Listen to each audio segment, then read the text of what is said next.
राधे राधे दोस्तों। अगर आप भी घर के मंदिर का दिया रोज धोते हैं या कभी नहीं धोते तो यह वीडियो आपके लिए है। और अगर आप कभी मंदिर का दिया धोते हैं तो आपको सावधान होने की जरूरत है। आज इस वीडियो में आप जानेंगे कि मंदिर के दिए का कैसे उपाय करना चाहिए ताकि वह दिया अपनी रोशनी की तरह आपके जिंदगी में भी अच्छी ऊर्जा भर दे। अब कुछ लोग इस वीडियो को आधा अधूरा देखेंगे तो इसमें उनका ही नुकसान है, क्योंकि आज हम अग्निदेव की बात कर रहे हैं, इसलिए ध्यान से सिर्फ मेरी कई बातों को सुने आप और कमेंट बॉक्स में हर हर महादेव जरूर लिख देना। चलिए वीडियो शुरू करते हैं। क्या आपने कभी सोचा है कि हमारे घरों में रोज दीपक जलाने की परंपरा क्यों है? आइए आज हम इस रोचक विषय पर बात करते हैं। ये कहानी है प्रकाश की, श्रद्धा की और हमारी संस्कृति की। तो बैठ जाइए आराम से, क्योंकि अगले कुछ मिनटों में आप ऐसी बातें जानने वाले हैं जो आपको हैरान कर देंगी। हमारे पुरखों ने हमें कई ऐसी परंपराएं दी हैं जिनका गहरा अर्थ है। इन्हीं में से एक है घर के मंदिर में रोज दीपक जलाना। लेकिन क्या आप जानते हैं कि इस छोटी सी लौ में कितनी बड़ी शक्ति छिपी है? यह सिर्फ एक रीत रिवाज नहीं बल्कि हमारे जीवन को बदलने की क्षमता रखती है। आप सोच रहे होंगे कि अरे भाई, यह तो बस एक दिया है, इसमें ऐसा क्या खास है? लेकिन रुकिए, अभी तो शुरुआत है। जैसे जैसे हम आगे बढ़ेंगे आप देखेंगे कि यह छोटा सा दिया आपके घर में कैसे चमत्कार ला सकता है। पहले तो यह समझ लीजिए कि दीपक जलाना सिर्फ एक धार्मिक कर्म नहीं है, यह हमारा जीवन में प्रकाश लाने का एक प्रतीक है। जब हम सुबह शाम दीपक जलाते हैं तो हम अपने घर में सिर्फ रोशनी ही नहीं बल्कि सकारात्मक ऊर्जा भी लाते हैं। यह ऊर्जा हमारे जीवन को नई दिशा देती है। लेकिन क्या आप जानते हैं कि इस दीपक को जलाने के भी कुछ नियम हैं? हाँ बिल्कुल, और इन नियमों का पालन करना उतना ही महत्वपूर्ण है जितना दीपक जलाना। तो आइए इन नियमों के बारे में जानते हैं। सबसे पहला नियम है शुद्धता का। जिस तरह हम अपने शरीर और मन को शुद्ध रखते हैं उसी तरह दीपक को भी शुद्ध रखना जरूरी है। लेकिन यहाँ एक दिलचस्प सवाल उठता है कि क्या दीपक को रोज धोना चाहिए? इस सवाल का जवाब थोड़ा जटिल है।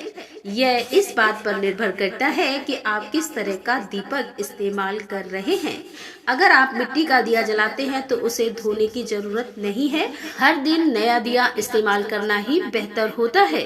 लेकिन अगर आप धातु का दीपक जलाते हैं जैसे पीतल या तांबे का, तो उसे रोज साफ करना बहुत जरूरी है। अब आप सोच रहे होंगे ऐसा क्यों? तो चलिए इसके पीछे का कारण समझते हैं। धातु के दीपक में तेल या घी जलाने से उस पर एक परत जम जाती है। अगर इसे साफ नहीं किया जाएगा तो यह परत दीपक की शुद्धता को प्रभावित कर सकती है। और जैसा कि हम जानते हैं कि पूजा में शुद्धता का बहुत महत्व है, लेकिन सिर्फ धोना ही नहीं काफी नहीं है, दीपक को कैसे धोया जाए यह भी उतना ही महत्वपूर्ण है। सबसे अच्छा तरीका है दीपक को गर्म पानी और नींबू के रस से धोना। यह न सिर्फ दीपक को साफ करेगा बल्कि उसे चमकदार भी बनाएगा। और याद रखिए, दीपक को धोने के बाद अच्छी तरह सुखा लें। अब आप सोच रहे होंगे इतना सब करने की क्या जरूरत है? तो मित्रों, ये सिर्फ सफाई की बात नहीं है, यह हमारी श्रद्धा और समर्पण का प्रतीक है।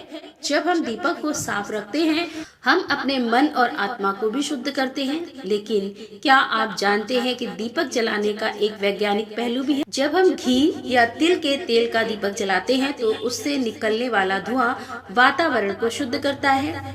यह हवा में मौजूद हानिकारक कीटाणुओं को मारने में मदद करता है। इस तरह दीपक जलाना न सिर्फ आध्यात्मिक बल्कि स्वास्थ्य के लिए भी फायदेमंद है। और यह सिर्फ शुरुआत है। दीपक जलाने की और भी कई फायदे हैं। यह हमारे मन को शांत करता है, एकाग्रता बढ़ाता है और तनाव को कम करता है। जब आप शाम को दीपक जलाते हैं तो उसकी लौ को देखिए। उसकी धीमी स्थिर लौ आपके मन को भी स्थिर कर देगी। लेकिन ध्यान रहे, दीपक जलाने का सही समय भी महत्वपूर्ण है। सूर्योदय और सूर्यास्त के समय दीपक जलाना सबसे शुभ माना जाता है।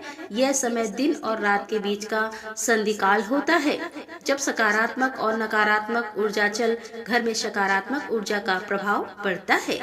अब आप सोच रहे होंगे कि ठीक है, यह सब तो समझ में आ गया, लेकिन अगर मैं रोज दीपक नहीं जला पाता तो चिंता मत कीजिए। जीवन में कभी कभी ऐसा हो सकता है कि हम रोज दीपक ना जला पाए। ऐसी स्थिति में जब भी आप जला पाए जलाइए, रखिए, और श्रद्धा और भावना का होना ज्यादा महत्वपूर्ण है। लेकिन अगर आप रोज दीपक जलाते हैं तो यह सुनिश्चित करें कि आप इसे पूरी श्रद्धा और समर्पण के साथ करें। दीपक जलाते समय मन में अच्छे विचार रखें। आप चाहें तो कोई मंत्र या प्रार्थना भी कर सकते हैं। यह आपके दिन को और भी शुभ बना देगा। और एक बात और है कि दीपक जलाने के बाद उसे बुझाने का भी एक सही तरीका है। कभी भी दीपक को फूंक मारकर ना बुझाएं। इसे अपने आप बुझने दें या फिर धीरे से उंगलियों से बुझा दें। यह मानता है कि दीपक को फूंक मारकर बुझाने से लक्ष्मी जी नाराज हो जाती हैं।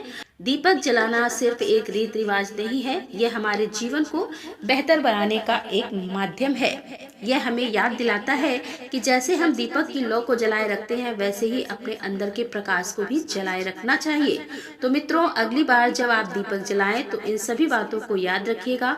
देखिएगा आपके जीवन में कैसे बदलाव आते हैं। और हाँ, अगर आपको यह जानकारी अच्छी लगी हो तो इसे अपने दोस्तों और परिवारों के साथ भी शेयर कीजिए, क्योंकि ज्ञान बांटने से बढ़ता है। याद रखिए, जीवन में छोटी से छोटी चीजें भी बड़ा प्रभाव डाल सकती हैं। एक छोटा सा दीपक आपके पूरे घर को रोशन कर सकता है और आपके जीवन को भी। तो आज से ही शुरू कीजिए अपने घर में रोज दीपक जलाना। प्रकाश में हो जाता है। और अंत में याद रखिए कि दीपक की लौ की तरह आप भी अपने आसपास प्रकाश फैलाने वाले बने, क्योंकि जब हम दूसरों के जीवन में प्रकाश लाते हैं तो हमारा जीवन भी और अधिक उज्जवल हो जाता है। तो दोस्तों, आप जब भी दीपक जलाएं तो इन सभी बातों को याद रखिएगा। और अगले वीडियो में हम ऐसी ही रोचक जानकारी लेकर आएंगे। तब तक के लिए अपना ख्याल रखिएगा और अपने घर में प्रकाश फैलाइए। राधे राधे, जय श्री कृष्णा।